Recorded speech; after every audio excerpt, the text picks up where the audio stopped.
အားလုံးပဲမင်္ဂလာပါဒီနေ့လေးမှာတော့ကုန်းပေါင်ကြီးကြော်နီးလေးကိုမျှဝေပေးတော့မှာဖြစ်ပါတယ်ဗျကုန်းပေါင်ကြီးကြော်ဖို့အတွက်ကျွန်တော်တို့ဝက်သားကိုအရင်ဦးဆုံး4000တုံးလေးတုံးထားလိုက်မယ်နော်တကယ်ချင်းတွေ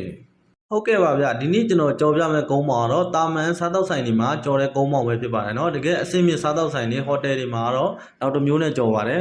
ဒီနည်းနဲ့လည်းကြော်ရင်ကြော်ပါတယ်ဗျဒါစပုံဦးပေါ်မူတည်ပါတယ်နော်တချို့စပုံဦးတွေကြတော့အဲ့လိုမကြော်ပါဘူးစင်ကူကုန်းပေါင်ဆိုပြီးတစ်မျိုးရှိပါတယ်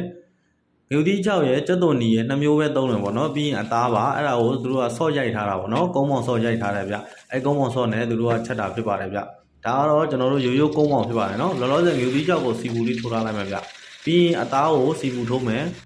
အတွင်းသားလေးကတားကြီးကျုပ်ဖို့မလို့အပြင်ခုံလေးကျွတ်ရင်ရပြီပေါ့နော်အပြင်အသားလေးကျွတ်ရင်ရပါပြီပြီးရင်ကျန်တဲ့အသီးရွက်လေးတွေကိုစကားလေးထည့်မယ်ပြီးစီတဲကိုပြက်ကနေဆိုပြီးထည့်လိုက်မယ်ဗျ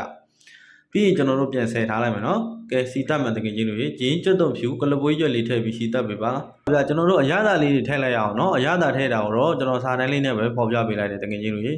ဒီလေးနည်းနည်းထည့်မယ်ဝက်သားထည့်မယ်ပြီးရင်အသီးရွက်ကလေးတွေထည့်ပြီးတော့ကျွန်တော်တို့နည်းနည်းလေးခလောက်လိုက်မယ်နော်ဟုတ်ကဲ့ပါဗျကော်ရည်လေးပါထည့်လိုက်ပါပြီးရင်ကျွတ်တုံမေးလေးထည့်လိုက်ပါဗျရပါပြီနော်ဒါကုန်းမောင်ကြီးကြော်ပါဟုတ်ကဲ့ပါဗျအခုကြော်ပြတဲ့နီလန်းလေးကတော့ကျွန်တော်ကြော်တဲ့ကုန်းမောင်ကြီးကြော်နီလေးဖြစ်ပါတယ်နော်တကယ်ချင်းတို့လည်းဒီနီလန်းတိုင်းလုပ်ကြည့်လို့ရပါတယ်နော်ဒီဗီဒီယိုလေးကတကယ်ချင်းတို့အတွက်အကျိုးတစ်စုံတစ်ရာရှိခဲ့တယ်ဆိုရင်ကျွန်တော်ဗီဒီယိုလေးကို like and share လေးနဲ့ကူညီပေးသွားဖို့မမေ့ပါနဲ့เนาะနောက်ဗီဒီယိုမှာပြန်ဆောင်ကြမယ်ဗျ